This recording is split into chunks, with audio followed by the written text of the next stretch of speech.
providing answers to the American people. I especially want to thank and acknowledge our Vice Chair, who has become a true partner in this bipartisan effort, Ms. Cheney of Wyoming. And I also recognize her for any opening statement that she cared to offer. Thank you very much, Mr. Chairman, and thank you for your tremendous leadership of this committee. I know we all have benefited greatly from your wisdom and your wise counsel, so thank you very much.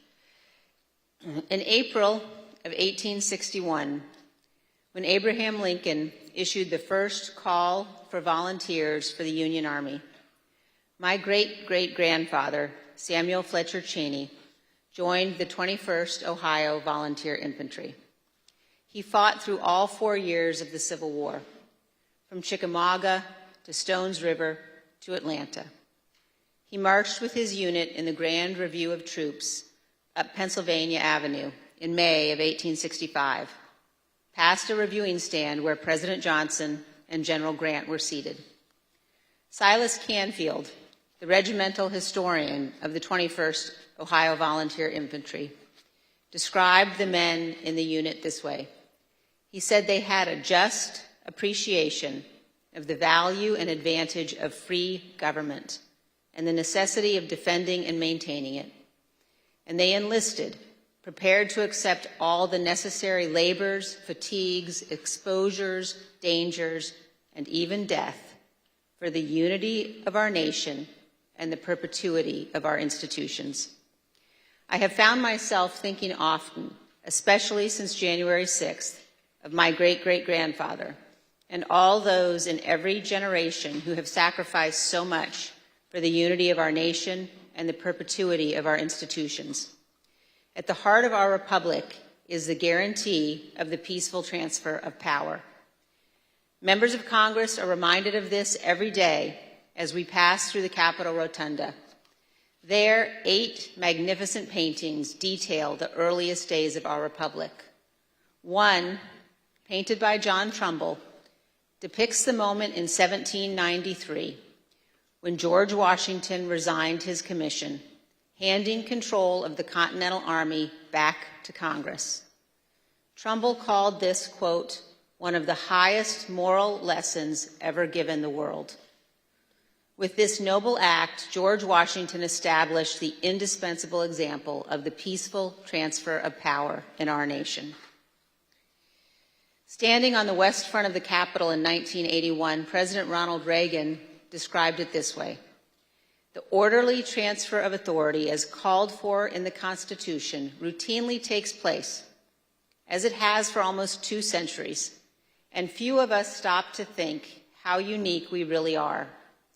In the eyes of many in the world, this every 4-year ceremony that we accept as normal is nothing less than a miracle. Every president in our history has defended this orderly transfer of authority, except one. January 6, 2021 was the first time one American president refused his constitutional duty to transfer power peacefully to the next. In our work over the last 18 months, the Select Committee has recognized our obligation to do everything we can to ensure this never happens again. At the beginning of our investigation, we understood that tens of millions of Americans had been persuaded by President Trump that the 2020 election was stolen by overwhelming fraud. And we also knew this was flatly false. We knew that dozens of state and federal judges had addressed and resolved all manner of allegations about the election. Our legal system functioned as it should, but our president would not accept the outcome. Among the most shameful of this committee's findings was that President Trump sat in the dining room off the Oval Office watching the violent riot at the Capitol on television.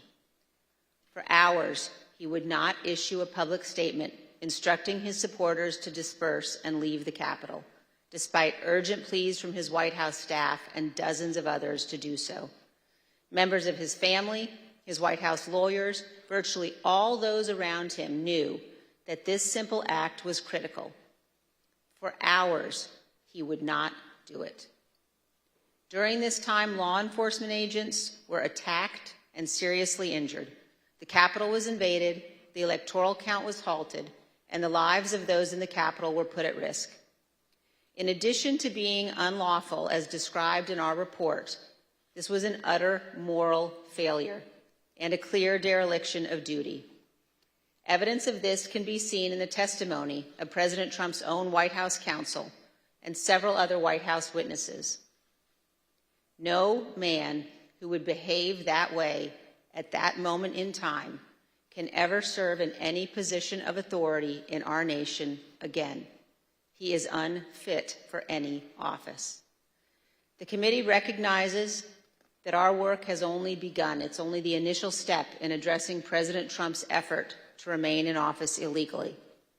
Prosecutors are considering the implications of the conduct that we describe in our report, as are citizens all across our nation. In 1761, John Adams wrote, "The very ground of our liberties is the freedom of elections." Faith in our elections and the rule of law is paramount to our republic. Election deniers, those who refuse to accept lawful election results, purposely attack the rule of law and the foundation of our country. The history of our time will show that the bravery of a handful of Americans doing their duty saved us from an even more grave constitutional crisis. Elected officials, election workers, and public servants stood against Donald Trump's corrupt pressure. Many of our committee's witnesses showed selfless patriotism, and their words and courage will be remembered. The brave men and women of the Capitol Police, the Metropolitan Police, and all the other law enforcement officers who fought to defend us that day saved lives and our democracy. Finally, I wish to thank my colleagues on this committee. It has been a tremendous honor to serve with all of you. We have accomplished great and important things together, and I hope we have set an example.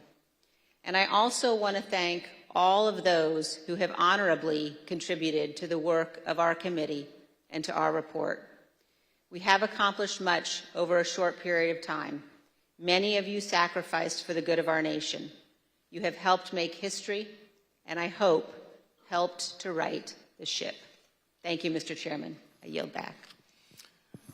Gentlelady yields back. As you know, this is our final meeting of our committee. Over the course of the last year and a half, we presented evidence in 10 public hearings, testimony from our brave law enforcement officers, senior White House and campaign officials, and many others. Today, we are prepared to share our final findings with you. But before we do so, it's important to remember what we've learned, and critically, exactly what happened at the United States Capitol on January 6th. Without objection, I include in the record a video presentation of some of the key evidence our investigation has uncovered.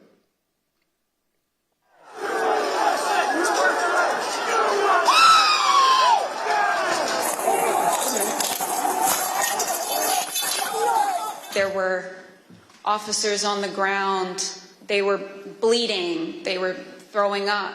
I mean, I saw friends with blood all over their faces. I was slipping in people's blood.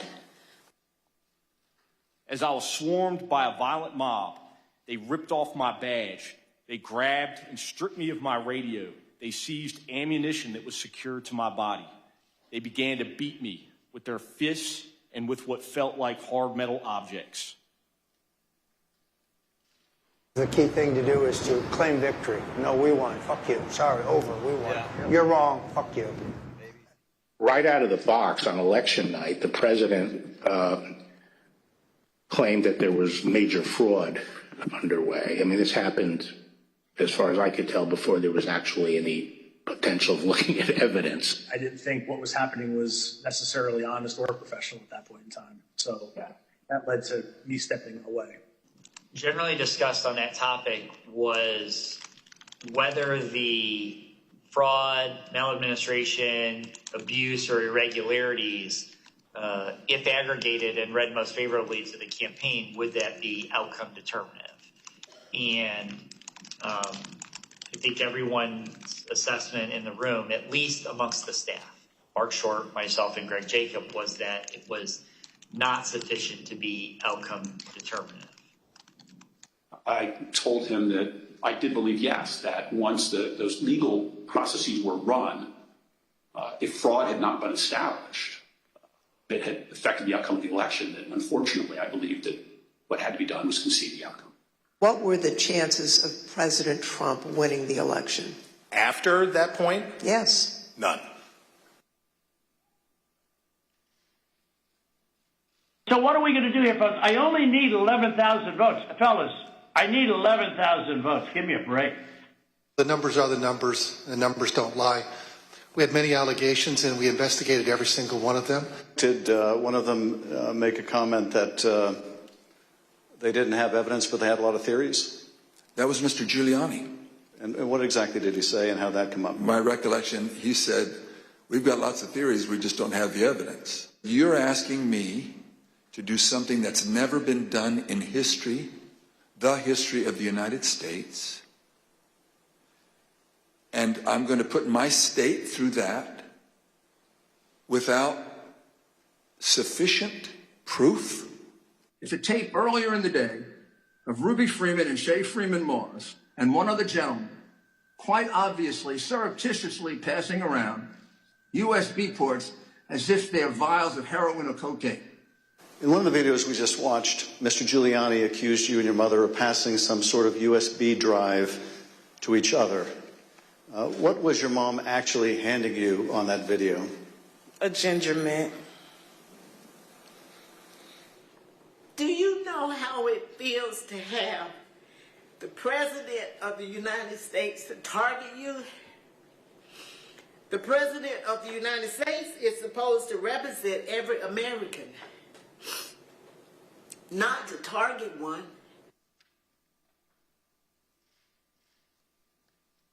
I made it clear I did not agree with the idea of saying the election was stolen and putting out this stuff, which I told the president was bullshit. He wanted to talk about that he thought the election had been stolen or was corrupt, and that there was widespread fraud.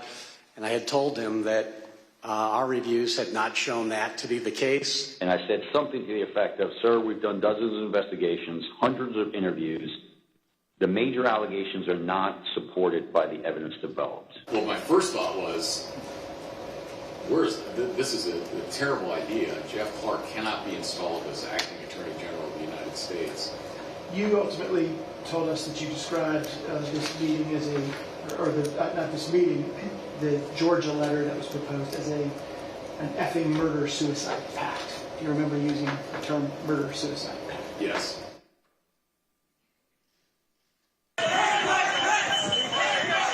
Was it your impression that the Vice President had directly conveyed his position on these issues to the President, not just to the world through a Dear Colleague letter, but directly to President Trump? Many times.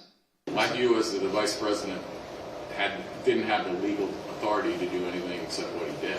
And I said, hold on a second, I want to understand what you're saying. You're saying that you believe the Vice President, acting as President of the Senate, can be the sole decision maker as to, under your theory, who becomes the next President of the United States?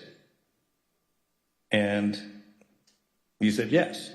And I said, are you out of your effing mind? The President was, all the attention was on what Mike would do or what Mike wouldn't do. There's a telephone conversation between the President and the Vice President, is that correct? Yes. The conversation was pretty heated. Apologize for being impolite, but do you remember what she said her father called him? The P word. Bring out birds! It was clear that it was escalating and escalating quickly. So then when that tweet, the Mike Pence tweet, was sent out, I remember us saying that that was the last thing that needed to be tweeted at that moment. It felt like he was pouring gasoline on the fire by tweeting that. They've gained access to the second floor, and I've got public about 5 feet from me down here below. Okay, copy. They are on the second floor, moving in now. We may want to consider getting out and leaving now. Copy. The members of the VP detail at this time were starting to fear for their own lives. There were calls to say goodbye to family members, so on and so forth. Approximately 40 feet. That's all there was. 40 feet between the vice president and the mob. Donald Trump and his allies and supporters are a clear and present danger to American democracy.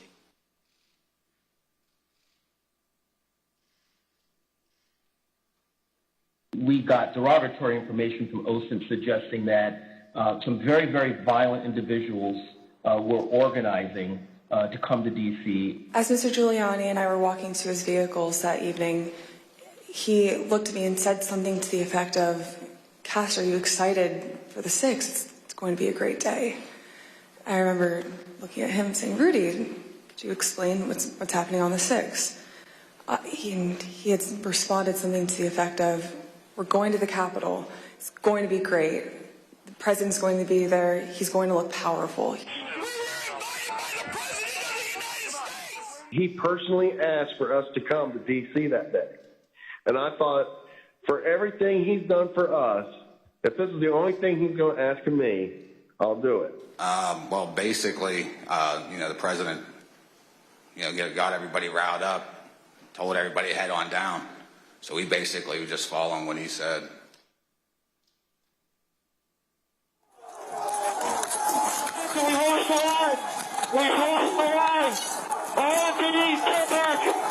Within 15 minutes of leaving the stage, President Trump knew that the Capitol was besieged and under attack. So are you aware of any phone call by the President of the United States to the Secretary of Defense that day? Not that I'm aware of, no. Are you aware of any phone call by the President of the United States to the Attorney General of the United States that day? No. Are you aware of any phone call by the President of the United States to the Secretary of Homeland Security that day? I'm not aware of that, no. Did you ever hear the President No. ask for the National Guard? Did you ever hear the President ask for law enforcement response? No. You got an assault going on the Capitol of the United States of America. And there's nothing. No call, nothing, zero. I remember Pat saying something to the effect of, "Mark, we need to do something more. They're literally calling for the vice president to be effing hung." And Mark had responded something to the effect of, "You heard him, Pat. He thinks Mike deserves it. He doesn't think they're doing anything wrong." You on the staff did not want people to leave the Capitol. On the staff? In the White House. I can't think of anybody, on that day who didn't want people to get out of the Capitol once particularly once the violence started. No. I mean,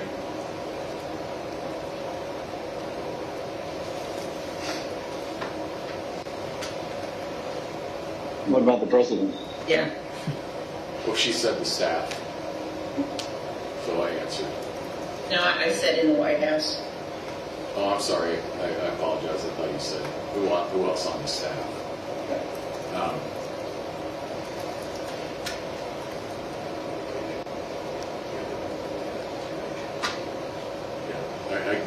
I can't reveal communications, but obviously I think,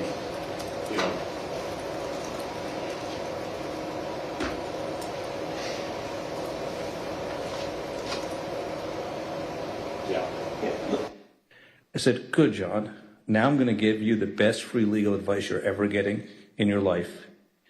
Get a great effing criminal defense lawyer. You're going to need it." General Flynn, do you believe in the peaceful transition of power in the United States of America? That's fair.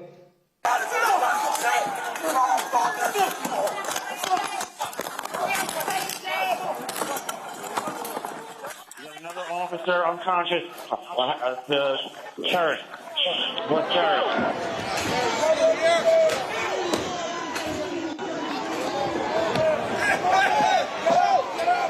I don't want to say the election's over. I just want to say Congress has certified the results without saying the election's over, okay?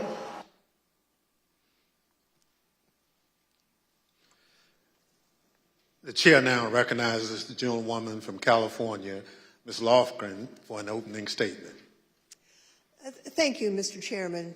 Over the last 18 months, the Select Committee has conducted a congressional investigation of enormous scale, seeking to uncover the depth and breadth of ex-President Trump's multi-part plan to reverse the lawful outcome of the 2020 presidential election.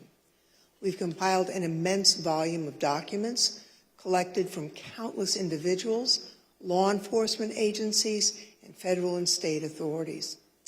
Many of our efforts to get the evidence required litigation in federal court, including the U.S. Supreme Court. We've taken the testimony of hundreds of witnesses. Now, while we couldn't show them all during the hearings, we focused on those who were most central, including our ex-president's White House aides, his senior Department of Justice officials, and senior members of his campaign. Based on this assembled evidence, the Select Committee has reached a series of specific findings. Now, many of these findings pertain to what has been called the big lie, the enormous effort led by ex-President Trump to spread baseless accusations and misinformation in an attempt to falsely convince tens of millions of Americans that the election had been stolen from him. Beginning even before the election and continuing through January 6th and thereafter, Donald Trump purposely disseminated false allegations of fraud in order to aid his effort to overturn the 2020 election. Ex-President Trump's decision to declare victory falsely on election night wasn't a spontaneous decision. It was premeditated. The committee has evidence that ex-President Trump planned to declare victory and unlawfully to call for the vote counting to stop, and that he told numerous allies about his intent in the weeks before the election. The committee found that Mr. Trump raised hundreds of millions of dollars with false representations made to his online donors.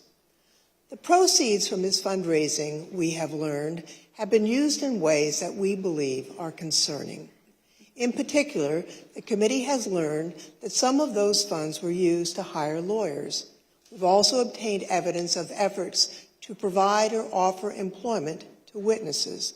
For example, one lawyer told a witness the witness could, in certain circumstances, tell the committee that she didn't recall facts when she actually did recall them. That lawyer also did not disclose who was paying for the lawyer's representation, despite questions from the client seeking that information. He told her, quote, "We're not telling people where funding is coming from right now." We've learned that a client was offered potential employment that would make her, quote, "financially very comfortable," as the date of her testimony approached, by entities that were apparently linked to Donald Trump and his associates. These offers were withdrawn or didn't materialize as reports of the content of her testimony circulated. The witness believed this was an effort to affect her testimony, and we are concerned that these efforts may have been a strategy to prevent the committee from finding the truth. Throughout the post-election period, ex-President Trump was told repeatedly by his campaign advisors, government officials, and others there was no evidence to support his claims of election fraud. Even since our last hearing, the Select Committee has obtained testimony from new witnesses who've come forward to tell us about their conversations with ex-President Trump on this topic. Here is one of his senior advisors, Hope Hicks. Seeing evidence of fraud on a scale that would have impacted the outcome of the election, and I was becoming increasingly concerned that we were damaging his legacy. What did the president say in response to what you just described? He said something along the lines of, nobody will care about my legacy if I lose. So that won't matter. The only thing that matters is winning. Despite all that, he continued to purposely and maliciously make false claims, sometimes within a day of being told that a particular claim was false and unsupported by the evidence. By the time the Electoral College met to cast its votes on December 14, 2020, a number of President Trump's senior staff, cabinet officials, and members of his family were urging him to facilitate a peaceful transition to the incoming administration. He disregarded their advice, and he continued to claim publicly that the election had been stolen from him. Numerous state and federal courts evaluated and rejected the Trump campaign's claims of voter fraud, including 11 judges appointed by ex-President Trump himself. Many of these courts issued scathing opinions, criticizing the lack of evidence that ex-President Trump and his allies had advanced to support their claims. Numerous individuals associated with these efforts have since acknowledged that they were unable to find sufficient evidence of fraud to affect the election results, including in testimony to this select committee. Still, ex-President Trump repeated those false claims and tried to convince his supporters the election was stolen. This was an attempt to justify overturning the lawful election results. Donald Trump knowingly and corruptly repeated election fraud lies, which incited his supporters to violence on January 6th. He continues to repeat his meritless claim that the election was stolen even today and continues to erode our most cherished and shared belief in free and fair elections. Mr. Chairman, I yield back. Gentlewoman yields back. The chair recognizes the gentleman from California, Mr. Schiff, for an opening statement. Thank you, Mr. Chairman. Building on his constant repetition of the big lie, President Trump engaged in an unprecedented effort to obstruct the joint session on January 6th, the proceeding where his electoral loss would be certified by Congress.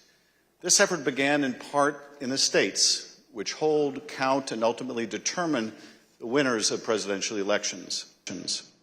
Many state officials were targeted by President Trump and his campaign. The local election workers he accused baselessly of election fraud, the state officials he pressured to stop the count or to find votes that didn't exist, and the state legislative officials he urged to disregard the popular will of the voters and their oath of office in order to name him the winner instead. Here are the Select Committee findings about President Trump's state pressure campaign. President Trump and his enablers repeatedly pressured state officials to take action to overturn the results of the election. The most dramatic example of this campaign of coercion was the president's January 2nd, 2021 call to Georgia Secretary of State Brad Raffensperger, in which the president urged the secretary to find 11,780 votes he needed to change the outcome in that state. During that call, President Trump again repeated conspiracy theories about the election that his own appointees at the Department of Justice had already debunked. Trump also made what Secretary Raffensperger apparently considered a threat, accurately considered a threat, suggesting that Raffensperger and his attorney, that they could be subject to criminal prosecution if they didn't follow through with his demands. Then, in repeated telephone calls and in-person meetings, Donald Trump pressured state elections officials and state legislators to alter official election results. But courageous public servants, including Republicans like Rusty Bowers, held firm and refused to put Donald Trump over their oath to the Constitution. When Donald Trump's pressure campaign did not achieve the results he wanted, he oversaw an effort to obtain and transmit false electoral college ballots to Congress and the National Archives. The false ballots were created by fake Republican electors on December 14th. At the same time, the actual certified electors in those states were meeting to cast their votes for President Biden. By that point in time, election-related litigation was over in all or nearly all of these states, and Trump campaign election lawyers realized that the fake slates were unjustifiable on any grounds and may be unlawful. In spite of these concerns and the concerns of individuals in the White House counsel's office, President Trump and others proceeded with this plan.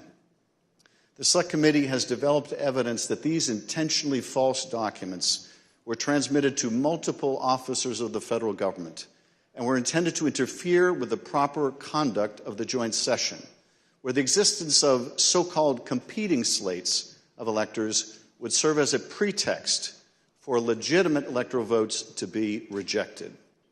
President Trump repeatedly attacked state and local officials who refused to do his bidding, as well as local elections workers who he baselessly accused of fraud. As Ruby Freeman and the testimony of other elections officials so powerfully demonstrated, the people who drew President Trump's ire or were the subject of his lies faced real-world consequences, including public harassment and death threats. Some of these elections workers and officials have been forced to leave their homes. Others have been forced to leave the jobs they loved. Take a listen to Ms. Freeman's story. Now I won't even introduce myself by my name anymore. I get nervous when I bump into someone I know in the grocery store who says my name. I'm worried about who's listening. I get nervous when I have to give my name for food orders. I'm always concerned of who's around me. I've lost my name and I've lost my reputation. The treatment of Ms. Freeman and her daughter Shay Moss and so many others around the country was callous, inhuman, inexcusable, and dangerous. And those responsible should be held accountable. Mr. Chairman, I yield back. Gentleman yields back. The chair recognizes the gentleman from Illinois, Mr. Kinzinger, for an opening statement. Thank you, Mr. Chairman. Certainly one of the many important components of our federal government is the Department of Justice. It's the body that it's responsible for enforcing our laws and investigating criminal wrongdoing. For this reason, it's of the utmost importance that our Department of Justice operates as a fair and neutral body that enforces our federal laws without fear or without favor. It is this critical function that President Trump sought to corrupt, as he sought to use the Department of Justice to investigate and prosecute purported election fraud and to help him convince the public that the election was stolen. The Select Committee has made the following findings with respect to the Department of Justice. In the weeks immediately following the 2020 election, Attorney General Bill Barr advised President Trump that the Department of Justice had not seen any evidence to support Trump's theory that the election was stolen by fraud. No evidence. Over the course of the 3 meetings in this post-election period, Attorney General Barr assured President Trump that the Justice Department was properly investigating claims of election fraud. He debunked numerous election fraud claims, many of which the president would then go on to repeat publicly. And he made clear that President Trump was doing, quote, a great disservice to the country by pursuing them. After Attorney General Barr's resignation, President Trump requested that the acting leadership of the department, Jeffrey Rosen and Richard Donahue, quote, just say the election was corrupt and leave the rest to me and the Republican congressmen. In other words, just tell a small lie to put the facade of legitimacy on this lie, and the Republican congressmen and I can distort and destroy and create doubt all ourselves. Between December 23rd and January 3rd, President Trump called or met with them nearly every day and was told repeatedly the department investigation showed no factual support for Trump's fraud allegations. Mr. Rosen and Mr. Donahue told him that the fraud claims were simply untrue. As Mr. Rosen and Mr. Donahue continued to resist, President Trump then tried to install a loyalist named Jeffrey Clark to lead the department as acting attorney general. On several occasions, Clark met with the president, apparently along with Representative Scott Perry, without authorization, promising to take the actions that Barr, Rosen, and Donahue had refused to take. In particular, Mr. Clark intended to send a letter that he had drafted with the help of a political appointee that the White House installed at DOJ with just weeks left in the administration. Mr. Clark intended to send the letter to officials in numerous states, informing them falsely, of course, that the department had identified significant concerns about the election results in their state and encouraging their state legislatures to come into special session to consider appointing Trump rather than Biden electors. Here's Acting Deputy Attorney General Donahue describing his reaction to Mr. Clark's proposed letter. Some drafting letters without the knowledge of what the department had actually done in terms of investigations, that he was being reckless. And I recall toward the end saying, what you're proposing is nothing less than the United States Justice Department meddling in the outcome of a presidential election. Knowing that existing department leadership would not support his false election claims, President Trump offered Mr. Clark the job of acting Attorney General. In a dramatic January 3rd meeting in the Oval Office, Rosa Donahue, White House counsel Pat Cipollone, and White House lawyer Eric Hirschman strongly objected to the appointment of Jeffrey Clark as acting Attorney General. Mr. Clark pleaded his case and offered to send the letter that he had drafted.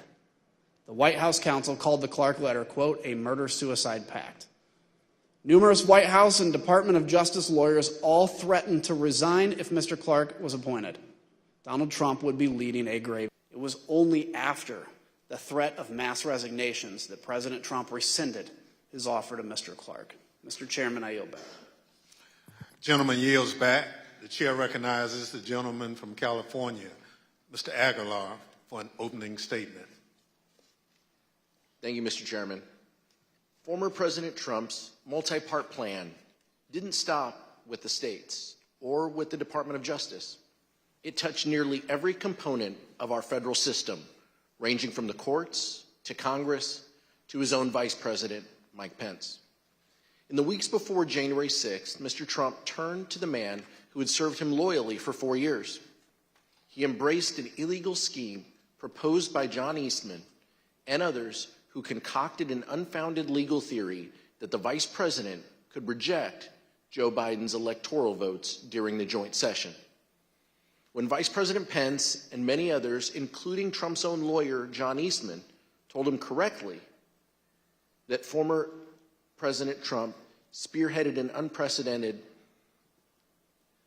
campaign to coerce him to do it anyway, ultimately culminating in a dangerous threat to Mr. Pence's life on January 6th. These are the Select Committee's findings with respect to the pressure campaign against the Vice President. John Eastman admitted in advance of the 2020 election that Mike Pence could not lawfully refuse to count official electoral votes. But he nevertheless devised a meritless proposal that deployed a combination of bogus election fraud claims and the fake electoral ballots to say that Mike Pence, presiding over the joint session, could reject legitimate electoral votes for President-elect Biden. But still, President Trump accepted and repeated Eastman's theory and used it to pressure the vice president to take unlawful action. In multiple heated conversations, President Trump directly pressured Vice President Pence to adopt the Eastman theory and either reject the electors or send them back to the state legislatures. The vice president consistently resisted and repeatedly told the president that he did not possess the authority to do what President Trump directed. This culminated in an angry phone call on the morning of January 6th between President Trump and Vice President Pence, during which the former president repeatedly berated Mr. Pence by cursing and leveling threats. White House staffer Nick Luna was one of the many witnesses who heard the call as it happened. Take a listen at Mr. Luna's testimony. Did you hear any part of the phone call, even if just the end that the president was speaking from? I did, yes. All right, and what did you hear? So as I was dropping off the note, my memory, I remember hearing the word wimp. Either he called him a wimp. I don't remember if he said, you are a wimp, you'll be a wimp. Wimp is the word I remember. Something to the effect, the wording's wrong. I made the wrong decision 4 or 5 years ago. In the face of the vice president's resistance, the former president and others exerted both private and public pressure to change his mind. In his speech on the Ellipse on the afternoon of January 6th, former President Trump told the crowd that Vice President Pence needed the courage to do what he has to do. Once the riot began, President Trump deliberately chose to issue a tweet attacking Mr. Pence, knowing that the crowd had already grown violent. Almost immediately thereafter, the crowd around the Capitol surged, and between 2:30 and 2:35 p.m., the Metropolitan Police line on the west front of the Capitol broke. This was the first time in MPD history that a line like this had broken. Rioters at the Capitol were heard chanting, "Hang Mike Pence," through the afternoon. As a result of this unrest, Vice President Pence was forced to flee to a secure location where he actively coordinated with law enforcement and other governmental officials to address the ongoing violence. Mr. Chairman, I yield back. Gentleman yields back. The chair recognizes the gentlewoman from Florida, Ms. Murphy, for an opening statement. Thank you, Mr. Chairman. Ultimately, President Trump did not succeed in bending state and federal officials to his will. At every turn, state officials, the Department of Justice, Mike Pence, and many others stood up for the rule of law and resisted the president's wishes. In that way, our American institutions held after the 2020 election. But that did not stop President Trump. Instead, he turned to his supporters, those who believed his lies about a stolen election. He summoned a crowd to the nation's capital on January 6, hoping that they would pressure Congress to do what he could not do on his own. The Select Committee has made the following findings on this issue. 2 years ago today, in the early morning hours of December 19th, Donald Trump sent a tweet urging his supporters to travel to Washington for a protest on January 6th. "Be there, we'll be wild," he tweeted. Between December 19th and January 6th, the president repeatedly encouraged his supporters to come to Washington.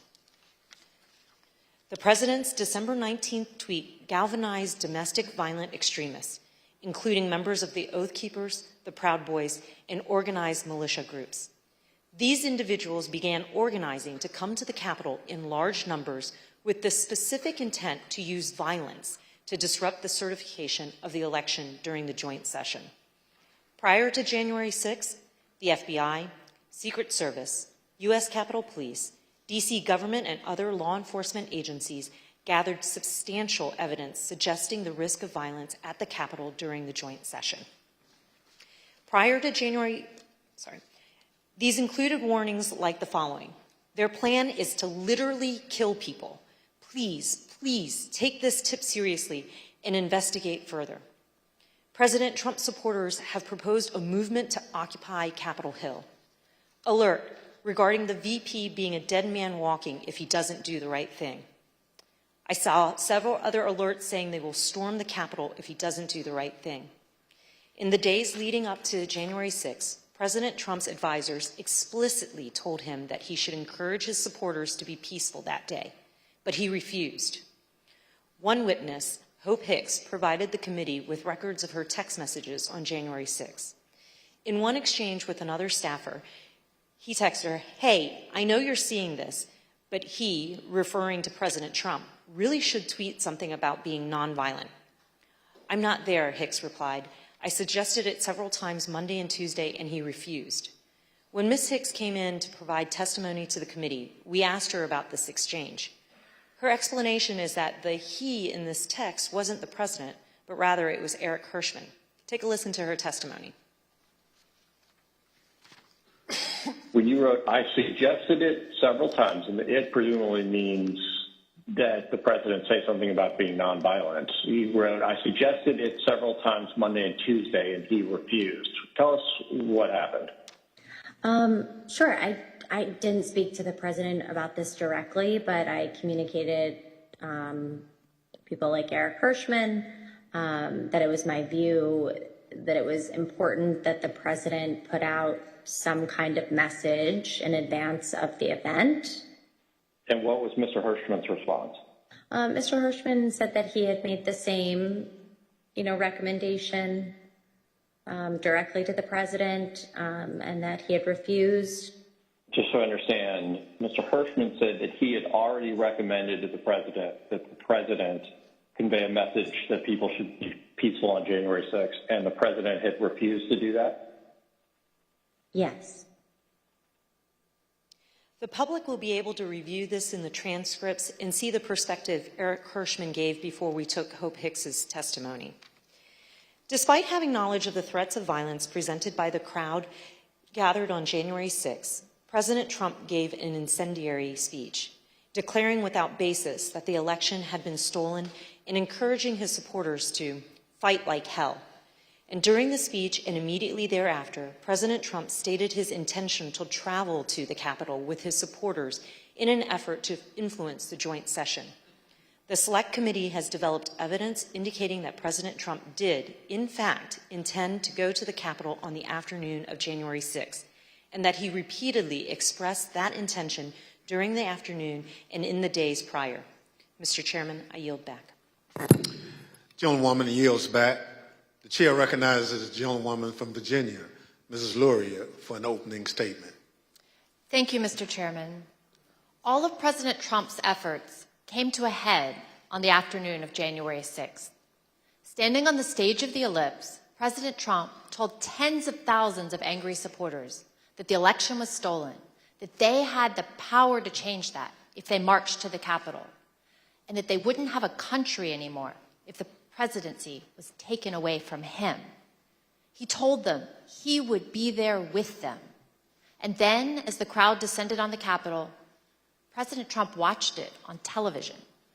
Despite pleas from his senior advisors, from lawmakers on the Hill, and from his own children, President Trump would not issue a public statement, instructing his supporters to disperse and leave the Capitol. Mr. Trump's failures spanned the period from 1:10 p.m., when his speech ended and he instructed his supporters to march to the Capitol, to 4:17 p.m., when he finally, begrudgingly, told his supporters to go home. For 187 minutes, he actively disregarded his constitutional obligation to take care that the laws are faithfully executed. As we've established through months of investigation, that is because the mob wanted what President Trump wanted, to impede the peaceful transition of power. These are the Select Committee's findings about President Trump's dereliction of duty. From the outset of the violence, and for several hours that followed, people at the Capitol, people inside President Trump's administration, elected officials of both parties, members of President Trump's own family, and even Fox News commentators who were sympathetic to President Trump, all tried to contact the White House to urge him to do one singular thing, the one thing that all of these people immediately understood was required: instruct his supporters to leave the Capitol. The president repeatedly refused pleas as he watched the violence at the Capitol on television. During the day, the president never spoke with National Guard, the Department of Defense, the Department of Justice, or any law enforcement agency.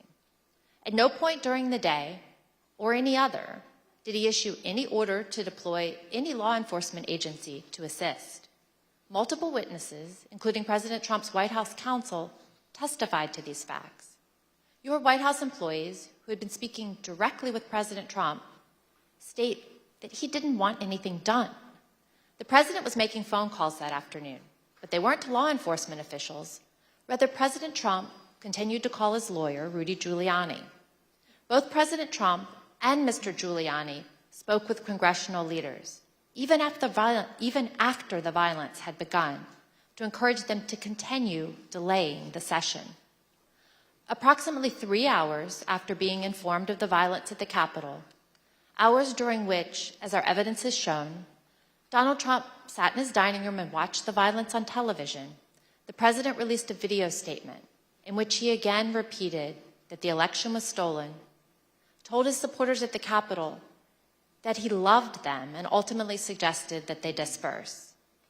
This statement had an immediate impact on elements of the crowd, many of whom have testified that it led them to depart the Capitol. At 6:01 p.m., President Trump sent his last tweet of the day. He did not condemn the violence. Instead, he attempted to justify it. These are the things and events that happen when a sacred landslide election victory is so unceremoniously and viciously stripped away, he wrote. Remember this day forever. There's no doubt that President Trump thought that the actions of the rioters were justified. In the days after January 6th, he spoke to several different advisors. And in those conversations, he minimized the seriousness of the attack.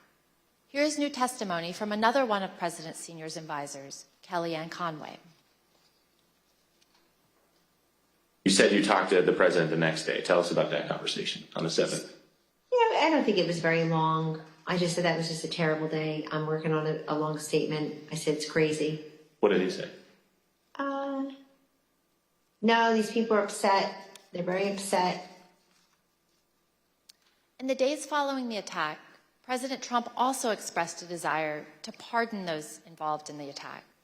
Since then, he's suggested that he will do so if he returns to the Oval Office.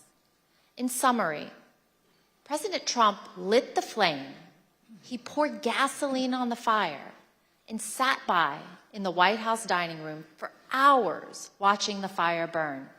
And today, he still continues to fan those flames. That was his extreme dereliction of duty. Mr. Chairman, I yield back. Gentlewoman yields back. The chair recognizes the gentleman from Maryland, Mr. Raskin, for an opening statement. Thank you, Mr. Chairman, and I want to thank you for your extraordinary leadership of this committee. Generations to come will praise you and the Vice Chair for your unswerving devotion to the rule of law. Several months ago, you tasked several of our members in a subcommittee with bringing recommendations to the full committee about potential referrals to the Department of Justice and other authorities based on evidence of criminal and civil offenses that has come to our attention over the course of our investigation. We are now prepared to share those recommendations today.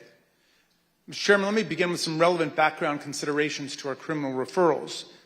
The dangerous assault on American constitutional democracy that took place on January 6, 2021 consists of hundreds of individual criminal offenses. Most such crimes are already being prosecuted by the Department of Justice.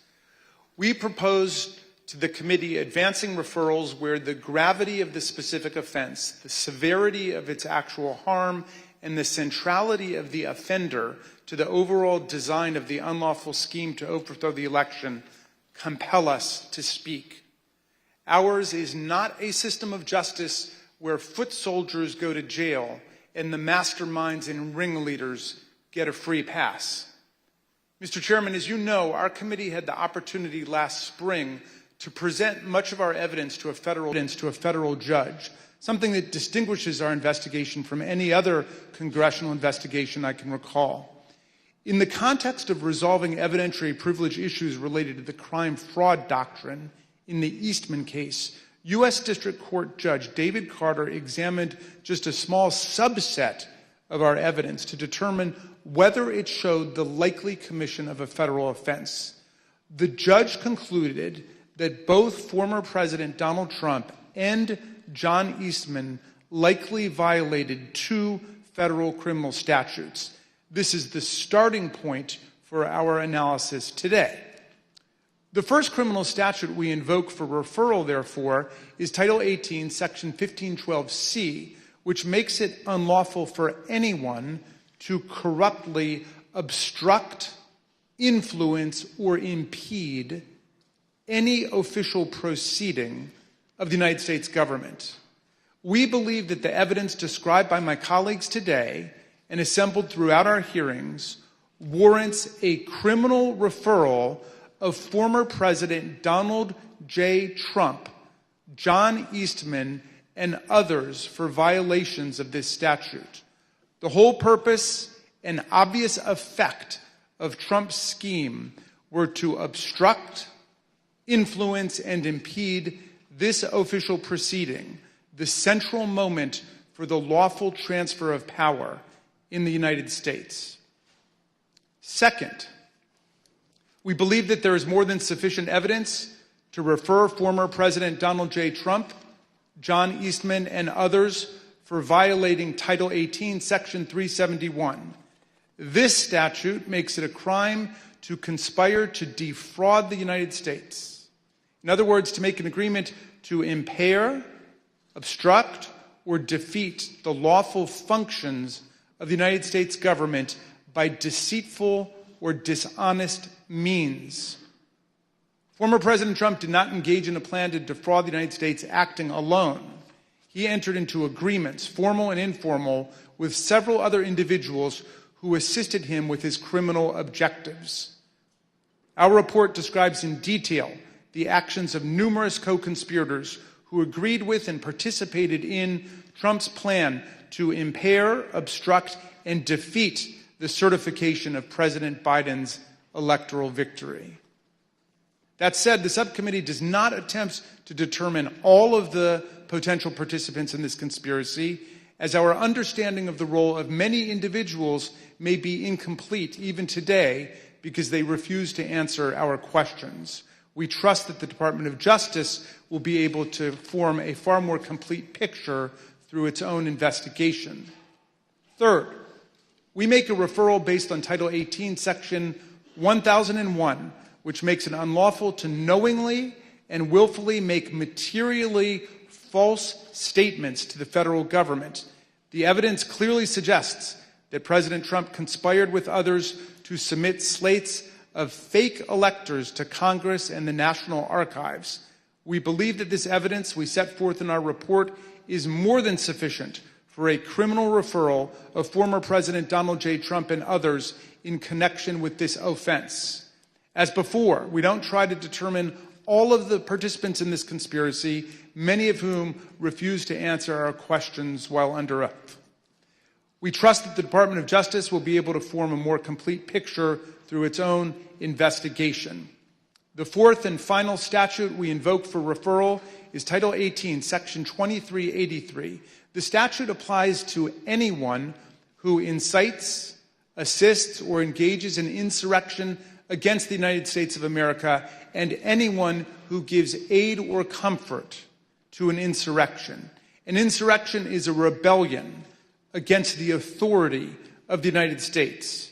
It is a grave federal offense anchored in the Constitution itself, which repeatedly opposes insurrections and domestic violence, and indeed uses participation in insurrection by office holders as automatic grounds for disqualification from ever holding public office again at the federal or state level. Anyone who incites others to engage in rebelling, assists them in doing so, or gives aid and comfort to those engaged in insurrection is guilty of a federal crime. The committee believes that more than sufficient evidence exists for a criminal referral of former President Trump for assisting or aiding and comforting those at the Capitol who engaged in a violent attack on the United States. The committee has developed significant evidence that President Trump intended to disrupt the peaceful transition of power under our Constitution. The President has an affirmative and primary constitutional duty to act to take care that the laws be faithfully executed. Nothing could be a greater betrayal of this duty than to assist in insurrection against the constitutional order. The complete factual basis for this referral is set forth in detail throughout our report. These are not the only statutes that are potentially relevant to President Trump's conduct related to the 2020 election. Depending on evidence developed by the Department of Justice, the President's actions could certainly trigger other criminal violations. Nor are President Trump and his immediate team the only people identified for referrals in our report. As part of our investigation, we asked multiple members of Congress to speak with us about issues critical to our understanding of this attack on the 2020 election and our system of constitutional democracy. None agreed to provide that essential information. As a result, we took the significant step of issuing them subpoenas based on the volume of information particular members possessed about one or more parts of President Trump's plans to overturn the election.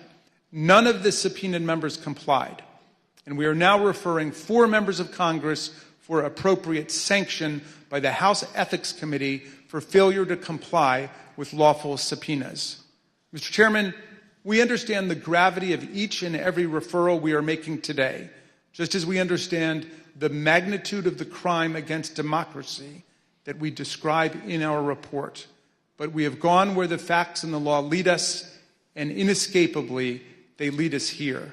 Accordingly, Mr. Chairman, in light of these facts, I ask unanimous consent that the chairman be directed to transmit to the United States Department of Justice relevant Select Committee records in furtherance of these criminal referrals. Without objection, so ordered. Thank you, Mr. Chairman. I now yield back. Gentleman yields back. Pursuant to notice, I now call up Select Committee's final report pursuant to Section 4A of House Resolution 503. The clerk shall designate the report. Final report of the Select Committee to investigate the January 6th attack on the United States Capitol. Without objection, the report will be considered read and open to amendment at this point. I now recognize the gentlewoman from Virginia, Ms. Luria, for a motion. Mr. Chairman, I move that the committee favorably report to the House the Select Committee's final report, which includes the committee's legislative recommendations and criminal referrals of Donald J. Trump and others, pursuant to Section 4A of House Resolution 503. The question is on the motion to favorably report to the House. Those in favor say aye. Aye. Those opposed, no. In the opinion of the chair, the ayes have it. Mr. Chairman, I request a recorded vote. A recorded vote is requested. The clerk will call the roll. Ms. Cheney? Aye. Ms. Cheney, aye. Ms. Lofgren? Aye. Ms. Lofgren, aye. Mr. Schiff? Aye. Mr. Schiff, aye. Mr. Aguilar? Aye. Mr. Aguilar, aye. Mrs. Murphy? Aye. Mrs. Murphy, aye. Mr. Raskin? Aye. Mr. Raskin, aye. Mrs. Luria? Aye. Mrs. Luria, aye. Mr. Kinzinger? Kinzinger, aye. Mr. Kinzinger, aye. How is the chair recorded? Mr. Chairman, you are not recorded.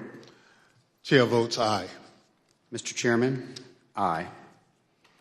The clerk will report the vote. Mr. Chairman, on this vote, there are 9 ayes and 0 noes. The motion is agreed to. Without objection, a motion to reconsider is laid on the table. Without objection, staff is authorized to make any necessary technical or conforming changes to the report to reflect the actions of the committee. The chair requests those in the hearing room remain seated until the Capitol Police have escorted members from the room. There being no further business, without objection, the Select Committee stands adjourned.